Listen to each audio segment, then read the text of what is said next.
ಸೂರ್ಯೋದಯ ನ್ಯೂಸ್ಗೆ ಸ್ವಾಗತ. ಇಂದಿನ ಸುದ್ದಿ.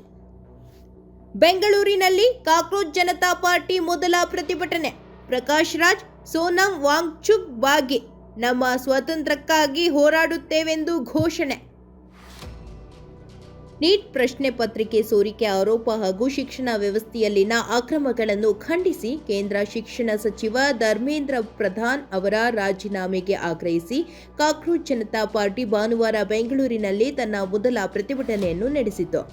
ದೇಶವ್ಯಾಪಿ ಹೋರಾಟದ ಭಾಗವಾಗಿ ನಡೆದ ಈ ಪ್ರತಿಭಟನೆಯಲ್ಲಿ ಕೇಂದ್ರ ಸರ್ಕಾರದ ವಿರುದ್ಧ ತೀವ್ರ ಟೀಕೆಗಳು ಕೇಳಿಬಂದವು.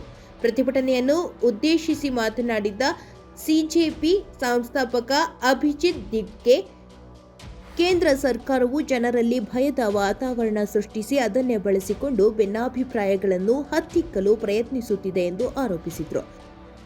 ಭಾರೀ ಮಳೆಯ ನಡುವೆಯೂ ಸುಮಾರು 250ಕ್ಕೂ ಹೆಚ್ಚು ಜನರು ಪ್ರತಿಭಟನೆಯಲ್ಲಿ ಭಾಗವಹಿಸಿ ನೀಟ್ ಪರೀಕ್ಷೆಯ ನಿರ್ವಹಣೆಯಲ್ಲಿ ನಡೆದಿರುವ ಎನ್ನಲಾದ ವೈಫಲ್ಯಗಳ ಹೊಣೆಯನ್ನು ಹೊತ್ತು ಧರ್ಮೇಂದ್ರ ಪ್ರಧಾನ್ ಅವರು ರಾಜೀನಾಮೆ ನೀಡಬೇಕು ಎಂದು ಒತ್ತಾಯಿಸಿದರು. ಪ್ರತಿಭಟನೆಯಲ್ಲಿ ನಟ ಪ್ರಕಾಶ್ ರಾಜ್, ಹವಾಮಾನ ಹೋರಾಟಗಾರ ಸೋನಂ ವಾಂಗ್ಚುಕ್ ಸೇರಿದಂತೆ ಹಲವು ಸಾಮಾಜಿಕ ಕಾರ್ಯಕರ್ತರು ಭಾಗವಹಿಸಿದ್ರು. ವೇದಿಕೆಯಲ್ಲಿ ಅಖಿಲ ಭಾರತ ವಿದ್ಯಾರ್ಥಿ ಸಂಘಟನೆ ಸದಸ್ಯರ ಸಂಖ್ಯೆ ಹೆಚ್ಚಾಗಿ ಕಂಡುಬಂದಿತು. ನೀಟ್ ಪರೀಕ್ಷೆ ವಿವಾದಕ್ಕೆ ಸಂಬಂಧಿಸಿದ ವಿದ್ಯಾರ್ಥಿಗಳ ಆತ್ಮಹತ್ಯೆಗಳ ಕುರಿತು ಮಾತನಾಡಿದ ದಿವ್ಗೆ, ಇತರರ ಜೀವ ಉಳಿಸುವ ಕನಸು ಕಂಡಿದ್ದ ಯುವಕರು ತಮ್ಮದೇ ಜೀವವನ್ನು ಕಳೆದುಕೊಳ್ಳಬೇಕಾದ ಪರಿಸ್ಥಿತಿ ನಿರ್ಮಾಣವಾಗಿದೆ. ದೇಶಕ್ಕೆ ಇದಕ್ಕಿಂತ ದೊಡ್ಡ ಅವಮಾನ ಮತ್ತೊಂದಿಲ್ಲ ಎಂದು ಹೇಳಿದರು. ಸರ್ಕಾರದ ವಿರುದ್ಧ ಪ್ರಶ್ನೆ ಕೇಳಿದ್ರೆ ದೇಶದ್ರೋಹಿ ಅಥವಾ ಪಾಕಿಸ್ತಾನದ ಏಜೆಂಟ್ ಎಂಬ ಹಣೆಪಟ್ಟಿ ಕಟ್ಟಲಾಗುತ್ತದೆ. ಶಿಕ್ಷಣ ವ್ಯವಸ್ಥೆಯ ಬಗ್ಗೆ ಪ್ರಶ್ನೆ ಕೇಳಿದ್ದ 17 ವರ್ಷದ ಬಾಲಕನನ್ನೇ ಡೀಪ್ ಸ್ಟೇಟ್ ಪಾಕಿಸ್ತಾನಿ ಏಜೆಂಟ್ ಎಂದು ಕರೆಯಲಾಗಿದೆ ಎಂದು ಆರೋಪಿಸಿದರು. ಇದೇ ವೇಳೆ ತಮ್ಮ ತಾಯಿ ತಮ್ಮ ಸುರಕ್ಷತೆ ಬಗ್ಗೆ ಆತಂಕ ವ್ಯಕ್ತಪಡಿಸಿದ್ದನ್ನು ಉಲ್ಲೇಖಿಸಿದ ದೀಪ್ಗೆ, ಭಾರತಕ್ಕೆ ಹಿಂದಿರುಗಬೇಡ, ನಿನ್ನನ್ನು ಬಂಧಿಸಬಹುದು ಎಂದು ತಾಯಿ ಹೇಳಿದರು. ನಾವು ಇನ್ನೆಷ್ಟು ದಿನ ಸರ್ಕಾರಕ್ಕೆ ಹೆದರಿ ಬದುಕಬೇಕು?